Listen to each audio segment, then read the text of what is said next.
नाज़रीन, अवामी न्यूज़ में ख़बरनि जो सिलसिलो जारी है। नुक़्ते तव्हांखे भरिया सिटी खां ख़बर ॾींदा हलूं त सख़्त गर्मी जो मौसम हुजण सबबि आम आवाम लाइ ट्रैफ़िक पुलिस तरफ़ां भरिया सिटी जे मेन चौक ते मिठे पाणी पीआरण जी कैंप लॻाई वई। कैंप में ईंदड़ माण्हुनि खे ट्रैफ़िक पुलिस तरफ़ां मोटरसाइकिल सवारनि खे हेलमेट पाइण बाबति आगाही पिण ॾिनी वई। जॾहिं त गर्मी जी शिदत वधण सबबि मुसाफ़िरनि मिठे पाणी जी कैंप मां पाणी पीअण बाद पुलिस जे अहिड़े इक़्तिदाम खे तमामु घणो साराहियो। हिन हवाले सां वधीक रिपोर्ट ॿुधाए रहियो भरिया सिटी में अवामी न्यूज़ जो रिपोर्टर नदीम मंगी पंहिंजी रिपोर्ट में। जी नाज़रीन, नौशरो फिरोज पुलिस पारां शदीद गर्मी के मौसम में गर्मी का बचण लाइ हीट स्ट्रोक जे करे जेको आहे थधे पानी के सबूल लगे हुए हैं। गॾोगॾु मोटरसाइकिल वारनि खे हेलमेट खां आगाही जी मुहिम पिणु शुरू कई वई आहे। अचो हितां जे माण्हुनि सां ॻाल्हि ॿोल था कयूं त जेको आहे सो हुननि जो छा चवणु आहे। ऐं असां बहितरीन था ॾिसूं ऐं हिननि सुठो इंतज़ाम कयो आहे पुलिस ट्रैफिक वारनि माशाल्लाह।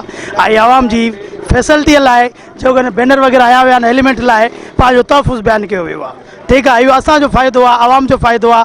ऐं इंशाअल्लाह ताला इहा हर जेकी हिननि मुहिम हलाई आहे पूरे ज़िले में लॻणु घुरिजे। ऐं हिन में असांजो पंहिंजो तहफ़ुज़ आहे। इंसान सबील जेकी हिननि कई आहे आवाम जे लाइ तहफ़ुज़ आहे। गर्मीअ में जेके मुसाफ़िर या जेके अचनि कनि था त उन्हनि जे लाइ फ़ाइदो जेको आहे नुक़सानु न आहे। हे बहितरीन हुननि जी जेको आहे कोशिशि आहे। हिननि सुठो कमु कयो आहे तमामु। जिथे किथे बिरिया नौशारो मोरो बिरिया रोड ठारू शाह कंडियारो हिननि जी मतिलबु इहा कोशिशि जारी आहे। ट्रैफिक सार्जन गुलाम हुसैन सामचो नौशारो फिरोज आहे। जिथे किथे हिननि जी जेको एस पी साहिब जे तरफ़ खां मुहिम आहे हिननि जी हले बि थी।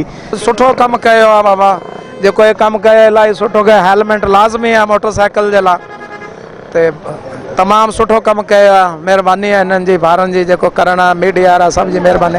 गर्मी जे मौसम में एॾो वॾो कमु कयो आहे, सभई लॻाई आहे, सभु इलाही तमामु सुठो कमु कयो आहे।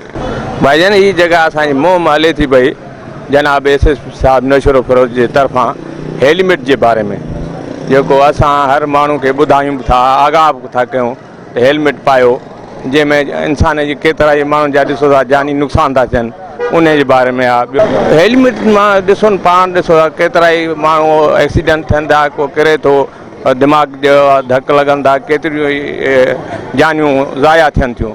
जंहिंजे करे असांजे एसएसपी साहब नौशरो फिरोज हर शहर में असां वञूं था। हर शहर में नौशरो फिरोज अॼु बिरिया सुभाणे बिरिया रोड हर शहर के माण्हुनि खे असां आगाह था कयूं। ऐं इन जे हिसाब सां सभु कंहिंखे पुरजो अपील आहे असांजे तरफ़ां ट्रैफिक इंतिज़ामिया जे तरफ़ां त असां सां तावन कनि ऐं इहा वधि में वधि महिरबानी थींदी। ऐं तव्हांखे बि रिक्वेस्ट था कयूं त तव्हां बि थोरो माण्हुनि खे इहा मुदा आगाही ॾियो। ट्रैफिक पुलिस ऑफिसर ऐं आवाम जा वीचार ॿुधाइण जो इहो चवणो हो त इंतिहाई बहितरीन कमु आहे सिंध पुलिस जो। ऐं एसएसपी नौशरो फिरोज जा ही शुक्रगुज़ार आहिनि जिन जेको आहे सो आवाम जी आगाही लाइ हेलमेट जी मुहिम हलाई वई आहे। जॾहिं त हुन सां गॾु गरम मौसम जे हुजण करे थधे पाणी जी सबीलुनि जो जेको आहे सो पूर्ण स्टॉल लॻाया विया आहिनि जीअं हीट स्ट्रोक खां माण्हू बची सघनि। कैमरामैन अली हैदर कलोर सां गॾु नदीम अली मंगी, अवामी न्यूज़ टीवी भिरिया सिटी। वधीक ख़बरनि ऐं तफ़सील लाइ विज़िट कयो अवामी news Facebook page, YouTube page ऐं अवामी न्यूज़ वेबसाइट।